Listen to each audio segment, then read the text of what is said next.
குட்டி மங்கலான நட்சத்திரம். ஹாய் குட்டீஸ், ஒரு அழகான கதை கேட்க நீங்க தயாரா? மங்காத ஒளி என்ற நம் கதைக்குள் போகலாம் வாங்க.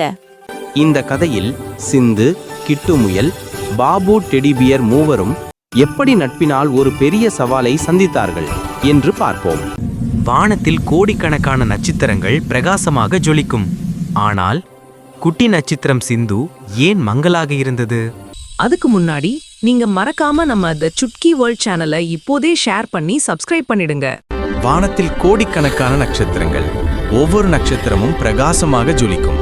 ஆனால் குட்டி நட்சத்திரம் சிந்து மட்டும் கொஞ்சம் மங்கலாக இருந்தது. ஐயோ, நான் மட்டும் ஏன் இப்படி இருக்கிறேன்? என்னால் மற்ற நட்சத்திரங்களைப் போல் பிரகாசமாக ஜொலிக்கவே முடியவில்லையே என்று சிந்து வருத்தப்பட்டது. எல்லோரும் என்னை விட்டு விலகி போகிறார்கள் என்று தனக்குள்ளேயே சொல்லிக்கொண்டு பெருமூச்சு விட்டது. அப்போது ஒரு பெரிய பிரகாசமான நட்சத்திரம் சிந்துவிடம் வந்தது. வருத்தப்படாதே சிந்து, ஒருவேளை உன் பிரகாசத்தை நீ இன்னும் கண்டுபிடிக்கவில்லை போல. பூமிக்கு சென்று பார், அங்கே உனக்கு உதவி கிடைக்கும் என்று தைரியம் சொன்னது. சிந்து மெதுவாக பூமி நோக்கி பயணிக்க ஆரம்பித்தது. மெல்லிதான விண்வெளி பயண ஒலி, அழகிய காடுகள், மலைகள், ஆறுகள் என எல்லாவற்றையும் கடந்து ஒரு அழகான பசுமையான காட்டுப்பகுதியில் வந்து மெல்ல இறங்கியது.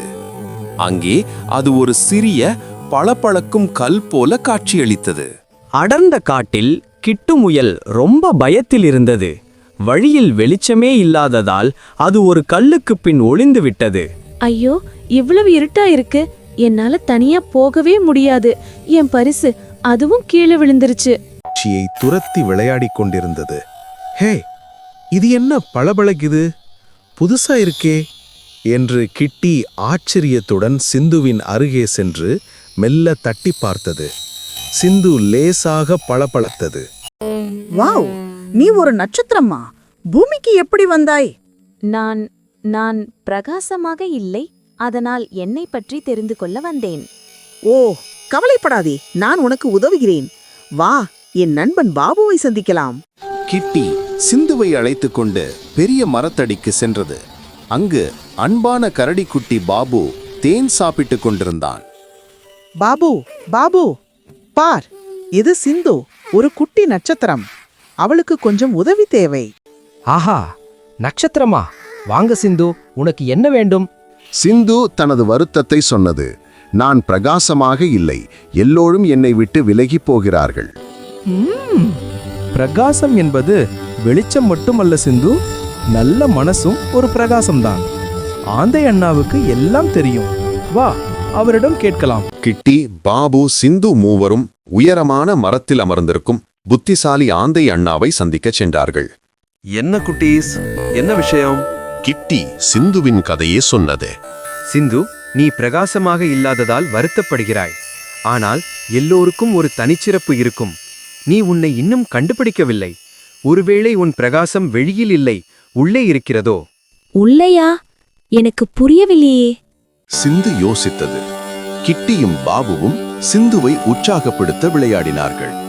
கிட்டி ஒரு அழகான பூ பறித்து பாபுவுக்கு கொடுக்க முயன்றது. ஆனால் அது கிட்டிக்கு எட்டவில்லை. ஐயோ, எனக்கு எட்டவில்லையே. சிந்துவுக்கு திடீரென்று ஒரு யோசனை வந்தது. அது மெதுவாக கிட்டியின் கைகளுக்குள் சென்று ஒரு சிறிய வெளிச்சத்தை வீசியது. அந்த வெளிச்சம் கிட்டியின் கையை நீளமாக்குவது போல ஒரு மாயையை உருவாக்கியது. கிட்டி பூவை எளிதாக பறித்துவிட்டது. வாவ் சிந்து, நீ என்ன செய்தாய்? நான் பூவை பறித்து விட்டேன். சிந்து, உன்னிடம் ஒரு ஒளி இருக்கிறது. அது மற்றவர்களுக்கு உதவி செய்கிறது. ஆமாம், என்னால் மற்றவர்களுக்கு உதவி செய்ய முடியும். நான் இப்போது சந்தோஷமாக இருக்கிறேன். சிந்து தனது தனித்தன்மையை கண்டறிந்ததும் அவளுக்குள் ஒரு புது சக்தி பிறந்தது. அது மெதுவாக வானத்தை நோக்கி உயரத் தொடங்கியது. கிட்டி, பாபு, அண்ணா மூவரும் சிந்துவுக்கு பாய் பாய் சொன்னார்கள்.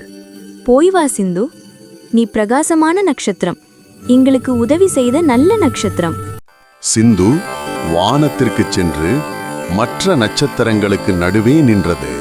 அவள் மற்ற நட்சத்திரங்களைப் போல் ஜொலிக்கவில்லை என்றாலும் அவளது உதவும் ஒளி தனித்துவமாக பிரகாசித்தது. அவள் இப்போது மிகவும் சந்தோஷமாக இருந்தாள். அவளது தனித்தன்மை அவளுக்கு தன்னம்பிக்கையை கொடுத்தது. நான் இப்போது உண்மையான பிரகாசத்தை கண்டு கொண்டேன். அது மற்றவர்களுக்கு உதவுவதில் இருக்கிறது.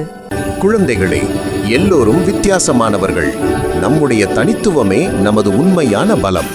மற்றவர்களுக்கு உதவி செய்வதால் கிடைக்கும் மகிழ்ச்சி எல்லாவற்றையும் விட பிரகாசமானது.